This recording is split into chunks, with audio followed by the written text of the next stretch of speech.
कार्तिक मास महात्मा कथा अध्याय 8। जिसकी दया से सरस्वती भाव रही उपजाए। कार्तिक महात्मा का कमल लिखे 8वां अध्याय।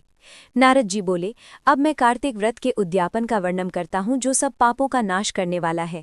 व्रत का पालन करने वाला मनुष्य कार्तिक शुक्ला चतुर्दशी को व्रत की पूर्ति और भगवान विष्णु की प्रीति के लिए उद्यापन करे। तुलसी के ऊपर एक सुंदर मंडप बनवावे, उसे केले के कंभों से संयुक्त करके नाना प्रकार की धातुओं से उसकी विचित्र शोभा बढ़ावे। मंडप के चारों ओर दीपकों की श्रेणी सुंदर ढंग से सजाकर रखे।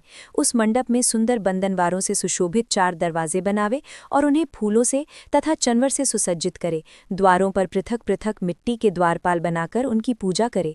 उनके नाम इस प्रकार है: जय, विजय, चंड, प्रचंड, नंद, सुनंद, कुमुद और कुमुदाक्ष। उन्हें चारों दरवाजों पर 2-2 के क्रम से स्थापित कर भक्तिपूर्वक पूजन करे। तुलसी की जड़ के समीप 4 रंगों से सुशोभित सर्वतोभद्र मंडल बनावे और उसके ऊपर पूर्ण पत्र तथा पंचरत्न से संयुक्त कलश की स्थापना करे। कलश के ऊपर शंख, चक्र, गदाधारी भगवान विष्णु का पूजन करे। भक्तिपूर्वक उस तिथि में उपवास करे तथा रात्रि में गीत, वाद्य, कीर्तन आदि मंगलमय आयोजनों के साथ जागरण करे। जो भगवान विष्णु के लिए जागरण करते समय भक्तिपूर्वक भगवत संबंधी पदों का गान करते हैं, वे सैकड़ों जन्मों की पाप राशि से मुक्त हो जाते हैं। जो मनुष्य भगवान के निमित्त जागरण करके रात्रि भर भगवान का कीर्तन करते हैं, उनको असंख्य गोदान का फल मिलता है।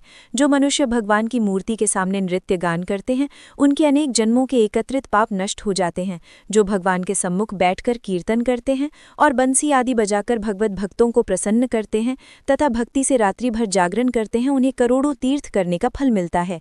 इसके बाद पूर्णिमासी में एक सपत्नीक ब्राह्मण को निमंत्रित करे, प्रातःकाल स्नान और देव पूजन करके वेदी पर अग्नि की स्थापना करे और भगवान की प्रीति के लिए तिल और खीर की आहुति दे। होम की शेष विधि पूरी करके भक्तिपूर्वक ब्राह्मणों का पूजन करे और उन्हें यथाशक्ति दक्षिणा दे। फिर उनसे इस प्रकार क्षमा प्रार्थना करे, आप सब लोगों की अनुकंपा से मुझ पर भगवान सदैव प्रसन्न रहें। इस व्रत को करने से मेरे 7 जन्मों के किए हुए पाप नष्ट हो जाएं और मेरी संतान चिरंजीवी हो। इस पूजा के द्वारा मेरी सभी मनोकामनाएं पूर्ण हो। मेरी मृत्यु के पश्चात मुझे अतिशय दुर्लभ विष्णु लोक की प्राप्ति हो। पूजा की समस्त वस्तुओं के साथ गाय भी गुरु को दान में दे। उसके पश्चात घर वालों और मित्रों के साथ स्वयं भोजन करे। भगवान द्वादशी तिथि को शयन से उठे, त्रयोदशी को देवताओं से मिले और चतुर्दशी को सबने उनका दर्शन और पूजन किया। इसलिए उस तिथि में भगवान की पूजा करनी चाहिए। गुरु की आज्ञा से भगवान विष्णु की सुवर्णमयी प्रतिमा का पूजन करे। इस पूर्णिमा को पुष्कर तीर्थ की यात्रा श्रेष्ठ मानी गई है। कार्तिक माह में इस विधि का पालन करना चाहिए।